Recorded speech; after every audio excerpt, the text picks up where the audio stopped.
Okay, so our electrode has been conditioning in water for about 5 to 10 minutes. Normally it's best to 5 minutes in between each samples. We don't want to store the electrode in water for any long periods of time.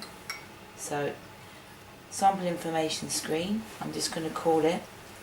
Again, you've got the pop-up keypad, which is really handy. I'm going to call it TAN Blank.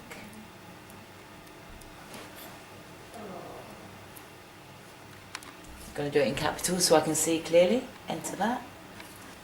I don't want to put a username in at this stage, but here you would be able to select from the drop-down box if you've programmed them in system settings.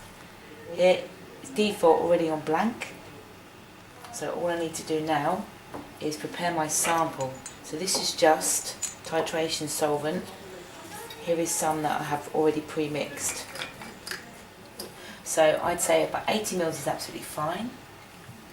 Pour that in here.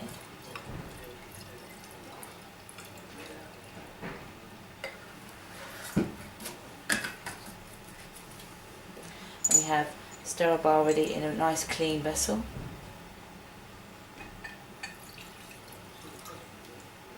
TAN Blank. Okay. Pop that on the titrate pod. You've Right hand.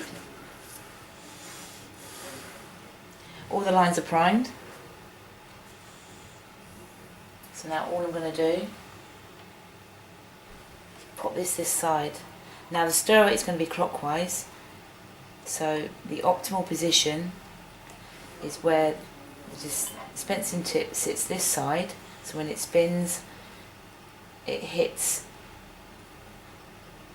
the stirrer motion, it will hit the tip first and then it will hit the electrode to get the best response.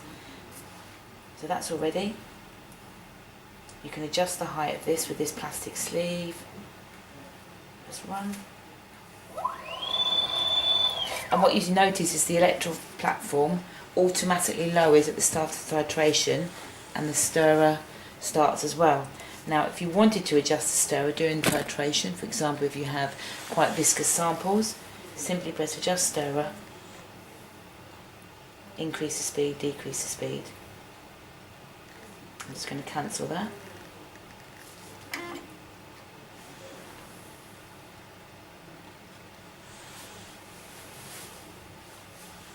So with the blank, what we're looking for is a negative slope. So the solution is going to get more alkaline the more potassium hydroxide is dispensed.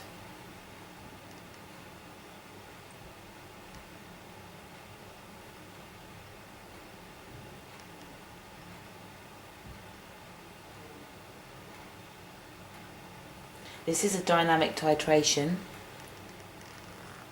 so the volume of increment dispensed will sort of vary based on the slope of the curve.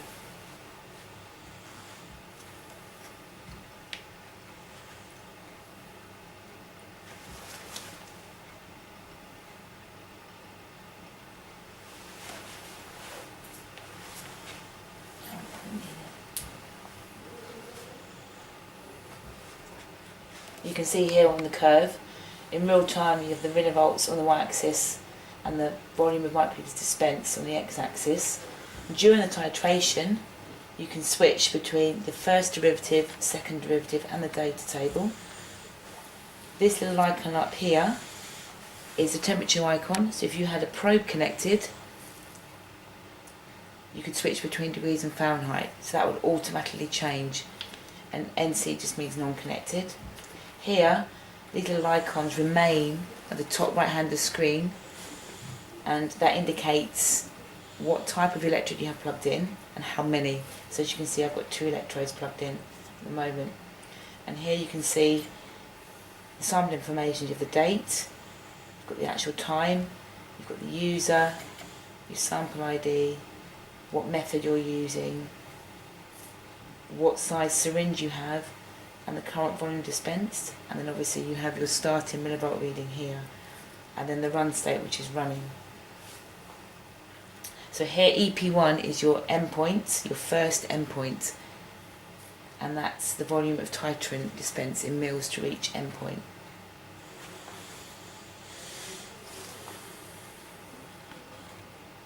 At any point during the run you can also abort, and as soon as you press that, titration will stop and the electrode platform will raise up, and this is a good indication for straight away, because you want to get that electrode rinsed, washed and then back in the water for conditioning purposes.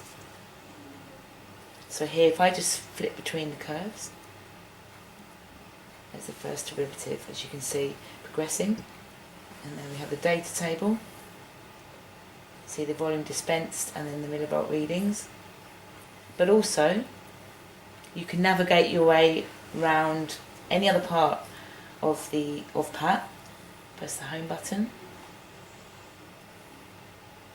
So there we go.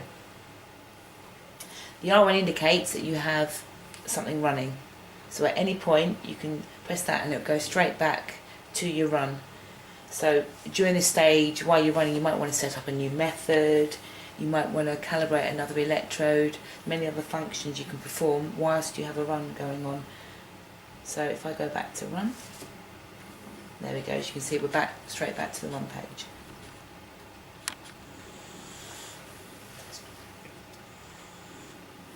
So the blank, I would say, takes to 4 to 5 minutes.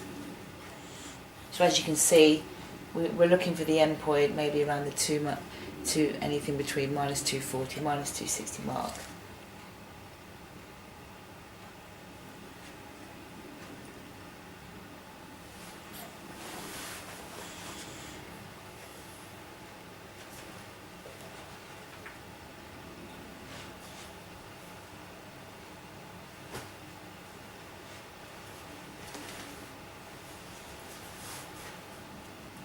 So we're reaching near the end point.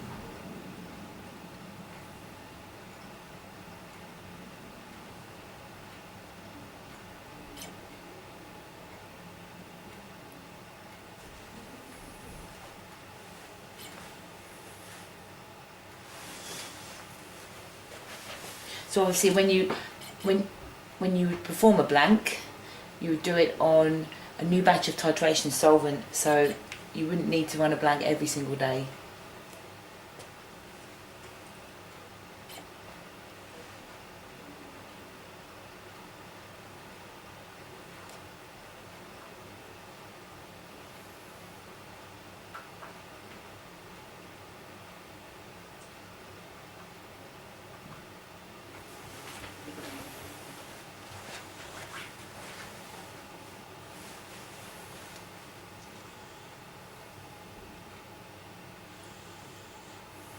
We can see the end point between 0.1 and 0.2 mils. So I've set the end volume to be at 0.5 mil or 500 microliters. So as you can see here, it's giving you a result. Now to check this, if we hit Result Center, and again the electrode platform has raised and the stir has stopped. Here we go, we've got your results here. You can scroll up and down. You can store up to 1,000 results. It has a large memory. So this is the last one we did, so we can have a look. So here you've got your basic sample information again, all in red. Run state, run finished. If you wanted to view your method parameters, you can view them. And there you go, you have all the parameters here, and just simply scroll.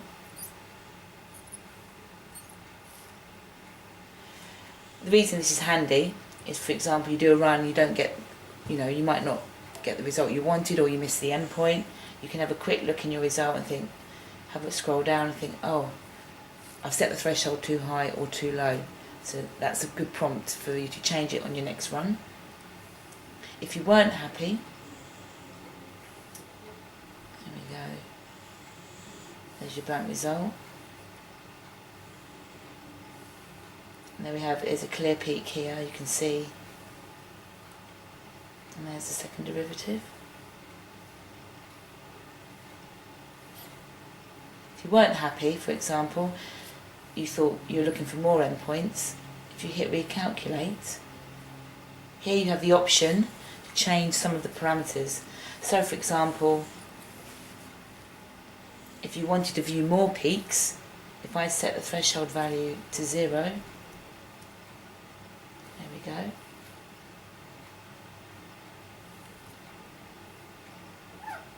And then, for example, if I wanted to look at all, at the moment I was just looking for the largest peak. So if I set to all, hit apply, if you look at the right hand side here, there you go, it's picked up 2 peaks. And there we go, it's given you a result for all those. If I save that, do you want to save the recalculated result? Yes, we do. Close. And there's the original result. And there we have your recalculated result. So you have 2 endpoints. Okay, and the next thing I'm just going to do is I'm going to rinse the electrode in IPA and then rinse it in our tan solvent,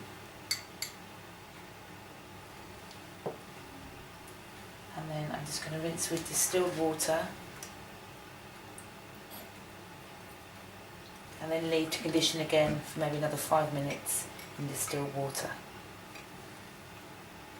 Normally you'd run 2 or 3 blanks with your batch of titration solvent. I'm just going to run 1 today, and then next we're going to run a sample.